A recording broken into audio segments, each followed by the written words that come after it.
Insta పెళ్లి చూపులు అప్పటి నుంచే సెలబ్రేషన్ స్టార్ట్. ట్రెండింగ్ లో పెళ్లి చూపుల వీడియోలు. పూర్తి వివరాలకు చదవండి రేపటి సాక్షి హైదరాబాద్ ఎడిషన్. జగన్మోహన్ రెడ్డి వ్యక్తిత్వ హరణం అనే కార్యక్రమం అంటే ఎల్లో మీడియాకు ఎంత మక్కువో ఎంత మమకారం అందరికీ తెలిసిన విషయమే. ఆయనపై బురద చల్లడానికి సమయం సందర్భం అనే విచక్షణ కూడా ఉండదు. జగన్మోహన్ రెడ్డిపై ఎల్లో మీడియాది పూనకం పాలసీ. శరబ అంటూ ఊగిపోవటమే. స్వైర కల్పనతో పేజీల నిండా చెలరేగిపోవటం ఆనవాయితీ. అదానీలు అమెరికా న్యాయశాఖ వివాదంలో కూడా దానిది అదే వీరంగం. మోకాలకు బోడిగుండుకు ముడిపెట్టే కథనాలు వండి వారుస్తున్నారు. ఎల్లో మీడియా ప్రచురిస్తున్న అబద్ధపు అబ్జర్డ్ పోయిటరీని వదిలేసి సగట్ల కదంబాన్ని మాత్రమే పరిశీలిస్తే కామన్ సెన్స్లో అనేక సందేహాలు తలెత్తుతాయి. Solar power corporation of India అనేది ఒక కేంద్ర ప్రభుత్వ సంస్థ. ఈ సంస్థ నుంచి యూనిట్కు ₹4.50 చొప్పున సౌర విద్యుత్తును కొనుగోలు చేసేందుకు అప్పటి చంద్రబాబు ప్రభుత్వం ఒప్పందం చేసుకుంది.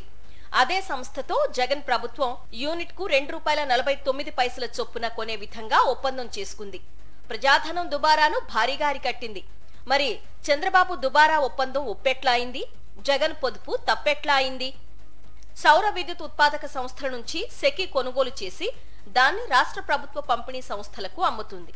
రాష్ట్ర ప్రభుత్వం దాని పంపిణీ సంస్థలకు సెకీకి నడుమనే ఒప్పందాలుంటాయి.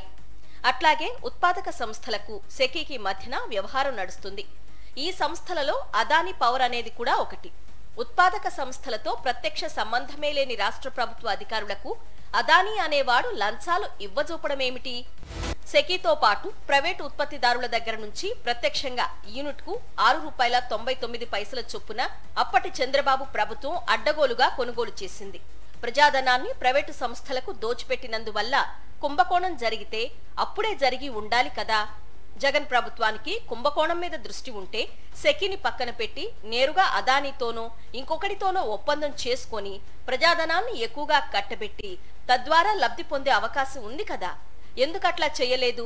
అటువంటి ఉద్దేశం లేదనే కదా సారాంశం. జగన్ ప్రభుత్వంతో ఒప్పందం చేసుకున్న సమయంలోనే ఇంకో 4 రాష్ట్రాలతో కూడా సెకీ ఒప్పందం చేసుకుంది. తమిళనాడు, ఒడిశా, ఛత్తీస్గఢ్, జమ్మూ కాశ్మీర్ రాష్ట్రాల అధికారులకు ఎటువంటి లంచాలు ఇవ్వకుండా ఒక ఏపీ అధికారులకు మాత్రమే ఇవ్వాల్సిన అవసరం అదానీలకు ఎందుకు వస్తుంది? సెకీ మధ్యలో ఉండగా రాష్ట్రాల అధికారులతో అదానీల రాయబేరాలు ఎందుకుంటాయి? ఒకవేళ అటువంటి రాయబేరాలు జరిగే పరిస్థితే ఉత్పన్నమైతే అందుకు బ్రోకరేజీ ఎవరు చేసి ఉండాలి? సెకీయే కదా. కేంద్ర ప్రభుత్వ సంస్థ ఇటువంటి లంచాల బ్రోకరేజీలు చేస్తుంటే అందుకు వేలెత్తి చూపవలసింది కేంద్ర ప్రభుత్వ అధినేతనే కదా. మరి ఎల్లో మీడియా వేలు అటువైపు ఎందుకు తిరగడం లేదు?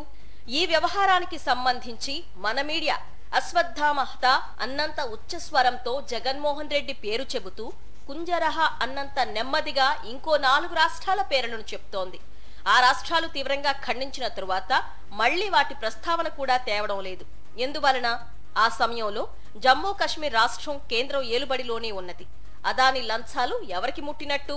ఏపీలో జగన్మోహన్ రెడ్డి వ్యతిరేక వర్గాలు అదిగో పులి అనగానే ఇదిగో తోక అంటూ పీసీసీ అధ్యక్షురాలు ముందుకు దూకుతున్నారు. ఒప్పందాలు జరిగినప్పుడు ఛత్తీస్గఢ్ లో కాంగ్రెస్ ముఖ్యమంత్రి అధికారంలో ఉన్నారు. ఆ పులి నిజంగానే ఉంటే, ఆ తోకను తాను చూసింది నిజమే అయితే ముందుగా అప్పటి ఛత్తీస్గఢ్ పార్టీ నాయకత్వాన్ని సస్పెండ్ చేయాలని, కూటమి నుంచి డిఎంకేను బయటకు పంపించాలని డిమాండ్ చేయగలరా? అమెరికాలోని సెక్యూరిటీ ఎక్స్చేంజ్ కమిషన్ కు ఓ 2 ఆకాశ రామన్న లేఖలు వచ్చాయట. ఆ లేఖల సారాన్ని ఎస్ఈసి ఫిర్యాదుగా స్వీకరించి న్యాయశాఖకు అందజేసింది. అదానీ ఖాందానాలోని సాగర్ అదానీ టెలిఫోన్ మెసేజీల ఆధారంగా కొనుగోలు ఒప్పందాల కోసం రాష్ట్రాల అధికారులకు లంచాలు ఇచ్చారని FBI నేరారోపణ చేసింది. ఇది నేరారోపణ మాత్రమే, నేర నిరూపణ కాదు. ఈ మొత్తం వ్యవహారంలో ఎక్కడా జగన్మోహన్ రెడ్డి పేరు గాని ప్రస్తావన గాని లేదు. కానీ ఎల్లో మీడియా సంస్థలు మాత్రం జగన్ ప్రతిష్టకు భంగం కలిగే విధంగా పతాక శీర్షకులు పెట్టాయి. సీరియల్ కథనాలను రాసేస్తున్నాయి. వ్యక్తిత్వ హననానికి ఇంతకంటే పెద్ద ఉదాహరణ ఉంటుందా? అమెరికాలోని ఇన్వెస్టర్ల ప్రయోజనాలకు భంగం కలిగే వ్యవహారం ఏ దేశంలో జరిగినా అమెరికా విచారణ జరుపుతుందని, అమెరికాలో అటువంటి చట్టాలున్నాయని భారత్లోని అమెరికా ప్రియులు తన్మయత్వంతో చెప్తున్నారు. కానీ భారత్ ఒక సార్వభౌమాధికారం కలిగిన సర్వసత్తాక గణతంత్ర దేశమనే సంగతిని వారు విస్మరిస్తున్నారు. భారత్లో జరిగినట్లు వారు భావిస్తున్న అదానీల అక్రమంపై భారత ప్రభుత్వానికి అమెరికా ఫిర్యాదు చేసి దర్యాప్తు కోరవలసింది. ఈ విషయంలో అమెరికా తన పరిధులు దాటి వ్యవహరించిందని భారత విదేశాంగ శాఖ మాజీ కార్యదర్శి కన్వల్ సిబ్బల్ తదితరులు విమర్శిస్తున్నారు. ప్రపంచ వ్యాప్తంగా తన ప్రయోజనాల కోసం ఇలా పరిధులు దాటడం అమెరికాకు అలవాటే. ఆంధ్రప్రదేశ్లో విద్యుత్ సంస్థకు ఫక్తు వ్యాపార సంస్థగా మార్చిన చరిత్ర చంద్రబాబుది. సంస్కరణల పేరుతో విద్యుత్ బోర్డును ముక్కలుగా విడగొట్టారు. విద్యుత్ ఛార్జీలను విపరీతంగా పెంచి జనంపై మోయలేని భారాన్ని వేశారు. నిరసన తెలియజేయటానికి రోడ్డెక్కిన వారిపై కాల్పులు జరిపి 3 ప్రాణాలను బలిగొన్నారు. నష్టాల్లో ఉన్నాయనే నెపంతో చక్కెర ఫ్యాక్టరీలు వగైరాలను తన మనుషులకు కట్టబెట్టిన చందంగానే జన్కో ముక్కలను, ట్రాన్స్కో ముక్కలను అప్పగించాలని భావించారు. కుంభకోణం చేసే ఆలోచన అంటే ఇది. కానీ చివరకు కథ అడ్డం తిరిగి అప్పగింతల కార్యక్రమం నెరవేరలేదు. కేజీ బేసిన్ లో గ్యాస్ నిల్వలు తగినంతగా లేవని నివేదికలు ఉన్నప్పటికీ గ్యాస్ ఆధారిత విద్యుత్ ప్లాంట్లతో పీపీఏలు కుదుర్చుకున్నారు. ఒకవేళ ఆ ప్లాంట్లకు తగినంత గ్యాస్ ను సరఫరా చేయలేకపోతే వాటి ఉత్పత్తి సామర్థ్యంలో 80% వరకు ప్రభుత్వం అప్పనంగా చెల్లింపులు చేసేలా ఒప్పందాలు కుదుర్చుకున్నారు.